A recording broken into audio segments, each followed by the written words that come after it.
Hi, and welcome back to COMM1160. This is week 8, and this week we're going to be focusing on audience and purpose. Just some housekeeping notices as we get started this week. First of all, I wanted to say that I hope you had a great reading week and lots of time to rest and restore. We're now going to go forward with our next 7-week push. So we're at the midway point in the course. So like I said, I hope you had some time to disconnect and be able to connect with family and friends over the reading week. Hope you got lots of sleep too, because I know college students always need sleep. Right now, I'm currently grading your research files, so please stay tuned for an announcement when grades are released. I will let you know when the grades have been uploaded so that you can go and take a look at those. This week's focus is going to be the concepts of audience and purpose. And I did want to let you know that there is no assignment that's associated with week 8. But your week 7 assignment is due at the end of the week. So please don't forget about that one. If you haven't completed it and uploaded it yet, it is in the assignments folder. So this week we're talking about planning to write. And a lot of times when we're given a writing assignment or given a writing task, we just immediately start writing. But it's very important to think and to plan before you actually grab that pen or put those fingers on the keyboard. Thinking before writing is key, and it will make your writing successful every single time. Taking 10 or 20 minutes out of the time that you're devoting to an assignment, just really to think and to plan before you begin, really helps with the issue of writer's block. So I know a lot of you have probably experienced writer's block where you sit down and you need to begin an assignment or you need to begin a piece of communication and you just don't know where to get started. That normally means that you haven't done enough planning or enough thinking beforehand. And there's 2 big things to consider when you're planning or you're thinking before you sit down to write. And those are the concepts of audience and purpose. Purpose is the first thing that we're going to look at. And purpose, broadly defined, is your reason for writing. Okay, the reason behind your writing. And you should always, always, always have a reason, even if it's a class assignment. Okay, even if it's not a real world situation, but you should always have a reason or a goal in mind when you're starting to write. As you're starting to prepare, I want you to think about the ultimate goal you want the people reading your work to achieve or to take away from your writing. So, literally close your eyes and picture what you want your end result to be. Ask yourself, why am I writing this? Right? What is the purpose or the reason behind why I'm doing what I'm doing? And generally, there's 3 purposes behind writing. We write to inform, we write to persuade, and less often we write to entertain. That's more when we're dealing with sort of personal issues. But in terms of academic writing and writing in the workplace, we're normally writing either to inform or persuade. Writing to inform is the first purpose that I want to talk about. And writing to inform is when you're taking information that you have learned and that comes from your area of expertise in healthcare, and you share them with other people. So you're sharing information that other people may not have access to, or that may not be able to, they may not be able to understand it in the forms in which it's available. This is where you're really using your professional expertise. So you're training as a nurse, as a pharmacy tech, as a registered massage therapy. You have very specific expertise that the general public doesn't have. And so what you're doing is you're sharing those things, right? Everything that you've learned and sort of passing it along in a way that's appropriate, right, for the people that you're writing to. One of the reasons I love teaching students in healthcare is because really we do the same thing. As a healthcare professional, you're an educator, right? Just like I'm an educator. You're providing a service to other people. You're taking the information that you've learned from all your studying and all the information that you're cramming into your brains right now in order to share that, right, with other people to improve their lives, right, or to make things easier or more healthy for them. So writing to inform is a really key purpose. And again, right, if you think of it that way, if you think of it as being an educational exercise where you're writing to educate other people, to give them, to share information, that really helps in terms of developing your writing. We also write to persuade. So when we're writing to persuade, we're trying to persuade somebody to change an opinion, to follow through on an action that you're recommending, or to change their thinking. Okay, so persuasion is all about changing, trying to inspire change in people, whether it's changing their minds, right, or changing the actual actions that they take. Persuasion really is a gift, and some people are naturally gifted with persuasion, right? We probably all know somebody that could convince you to jump off a bridge, right?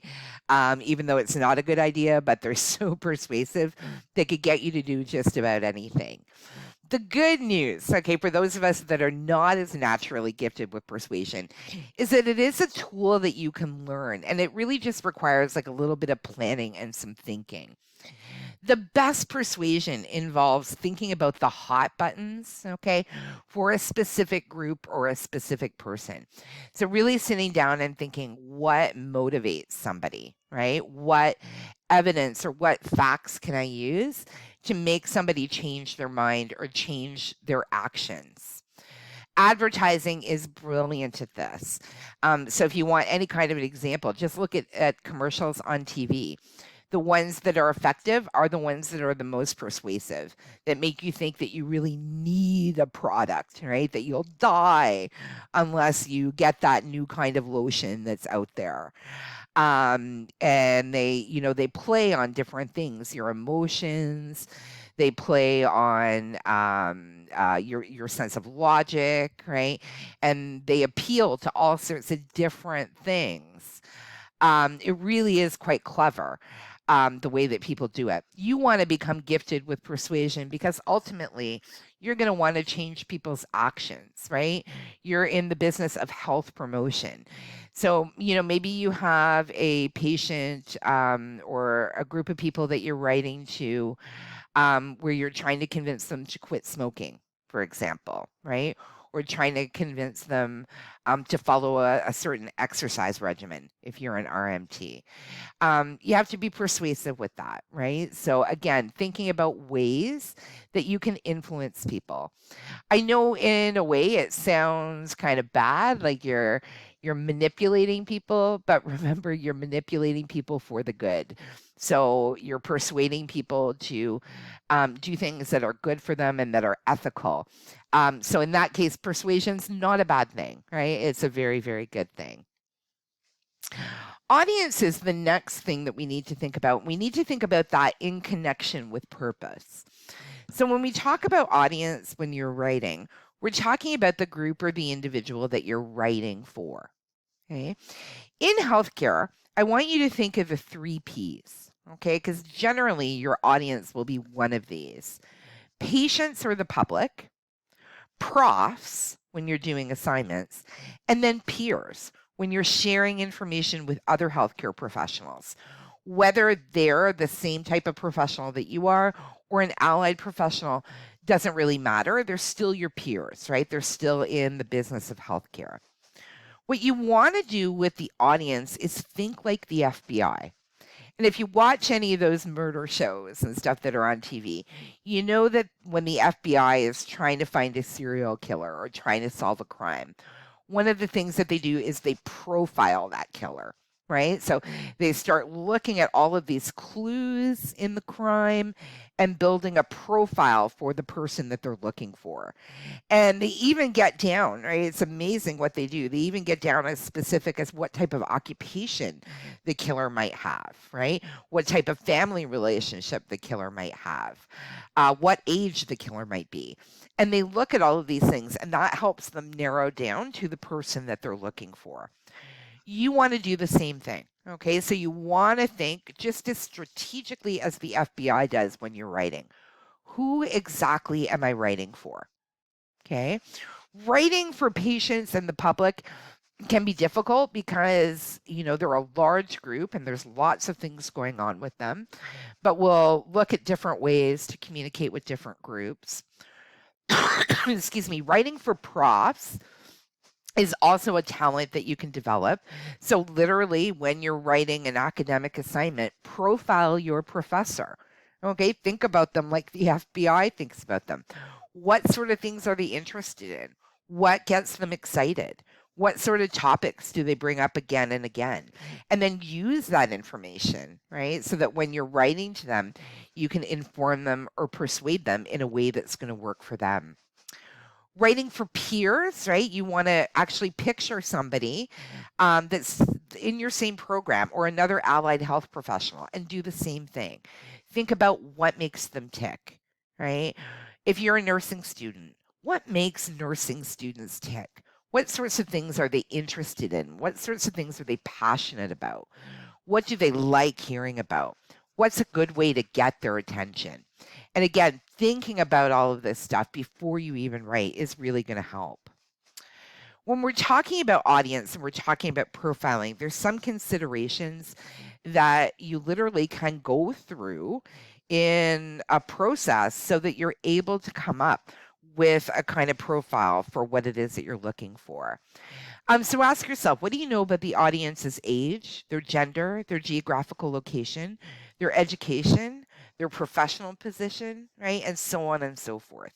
So think about all of those pieces of demographic information, right? Because again, if you're talking to somebody or writing to somebody who's 18 years old, you're going to take a different approach than when you're writing to somebody who's 70, right? So that's where age, okay, may affect things. Geographical location may affect things. Communicating with people who live, in the north of Canada, right? So imagining like in Nunavut and stuff like that would be very different than communicating with people in southern Ontario. Communicating with Americans is different than communicating with Canadians. So all of these things come into play. You also want to ask yourself what the audience already knows about the issue or the idea that you're presenting, because you want to give them new information. You don't want them to tune out. If you're writing to somebody who already knows a lot about brain cancer, you can skip over the basics, right? Because you can know from profiling that they already have that basic information. Think about the audience's current point of view on the issue or idea. Okay, so how do they feel about it emotionally, right? What is their opinion? What background does the audience need on the issue or idea, right? So think about what sorts of background information the person may need. If you're writing for the public, they may need a lot of background, right? Because they don't have the same level of expertise and training that you do. You also want to think about what the audience wants to know about the issue or the idea and what information will interest the audience. If you can get somebody interested, okay, if you can fulfill the need that they have to stay interested in something, you will win with your writing every single time. And then if there's any personal information about the audience that you know, how might that influence their positions or feelings on the issue? Let's do a little bit of critical thinking. So I'm going to ask you, you might even want to pause the video, right, after I go through this question and really think about it. Let's imagine that you're writing a paper, okay, or a pamphlet on sexually transmitted infections with a purpose to inform. Okay, so in other words, a purpose to educate. You want to give people information about sexually transmitted infections and perhaps how to prevent them. Now think about how you would adapt your writing if you were writing to some specific audience groups. So let's say you were writing to teens and young adults. What sorts of things would you emphasize? What if you were writing to middle-aged people, senior citizens, social workers, or nurses or other healthcare workers? And again, I'm going to encourage you to shut the video and really sort of think about and strategize this question, right? How would you change things, right? What sorts of information would you provide to these different groups? And there may be some overlap, okay? But how would you approach it, right? How would you change up your writing based on the group that you're writing to, right? Because obviously, if you're writing to senior citizens, you're going to write really differently than if you're writing to teens and young adults. Or if you're writing to social workers, right? You're going to emphasize other important aspects. Now imagine, it's a non-healthcare example, but a really good example to help you think critically through the idea. Imagine that you're writing to a group of people, convincing them, so this is persuasion, to adopt a rescue cat or dog. Okay, so imagine that you're working for an organization and there's tons of homeless cats and dogs that you want to place, okay, in homes. How would you approach different audiences? Like, what would your selling points be about adopting a dog or a cat when you're dealing with middle aged people with lots of income versus senior citizens, retired people that are on a limited income, that are on a pension? What about if you were dealing with a young couple with an average income and some young kids at home? Right? What benefits of adopting a rescue cat or dog would you emphasize for these different groups? Right? And you'll have some different answers there, right? The benefits of adopting a pet for senior citizens is very different than the benefits of adopting a pet for a young couple with some young kids at home. Your audience group probably will change what type of pet you recommend, right? So whether you're going to recommend a dog or a cat, whether you're going to recommend a certain breed of dog or cat, what age of the dog or cat are you going to recommend? Are you going to recommend that people adopt an older animal, or are you going to recommend that they adopt a younger animal, right? What are you going to emphasize to these people? Again, with your ultimate goal, say of placing those dogs and cats in homes. How would you approach it? Again, stop the video and take a couple minutes and think about it, right? I know it's a weird example. It's not a healthcare example, but it really helps put your brain in the right space to start strategizing according to audience. And finally, I'm going to give you some homework this week. I know this is kind of a lighter week because we don't have an assignment associated with today's stuff, but it is going to come into play as we move forward. Next week, we're going to begin the process of writing an essay based on the information that you've gathered for your research file. And the essay is going to be an informative essay, and your audience will be your healthcare peers. As homework this week, I want you to really think about your peers. Okay, FBI profile them. What makes them tick? What sorts of things are RMT students or pharmacy tech students interested in? What interests nursing students? Right? Can you come up with a stereotype? I know normally we think stereotypes are bad, but in this case, right, we're stereotyping for the good. We're trying to come up with commonalities in a group of people. Can you stereotype your typical nursing student or your typical RMT student? Who are they? Can you make any generalizations about about demographics? Are they in a particular age group, right? What level of background do they have? Really, really think about it. And I want to give you a lot of time to think about it. That's why this week's work is shorter, so that you can actually sit down and reflect. I'm going to recommend that you sit down with a cup of coffee, right? And like I said, really think through it. Think through what motivates your peers. What sorts of things that you've come across in your research as you were preparing your research file that will work for the audience group that you're eventually going to be writing for. Good luck with your analysis and your FBI profiling. I hope that it's actually an enjoyable task. It actually is kind of interesting to turn the lens inward and start thinking about yourselves as an audience group. Also, again, please remember there is the week 7 assignment that is still outstanding. So if you haven't completed that, make sure that you check the due date and that you get that complete. You also probably want to spend some of your time this week just briefly reviewing the information in your research file so that you can come back into the headspace We're going to get ready to start writing next week. So we are going to hit it pretty hard in week number 9 in terms of getting ready. I also wanted to remind you that I did leave some readings in the week 7 folder. I'm going to ask you to complete and or review those so that you're ready to move with essay writing starting next week. As always, if you have any questions or concerns as we're moving forward, I'm going to be available for the course chats this week, and I welcome the opportunity to meet with you and to chat with you. Have a great week, and I'll talk to you next week, week number 9. Take care, everybody.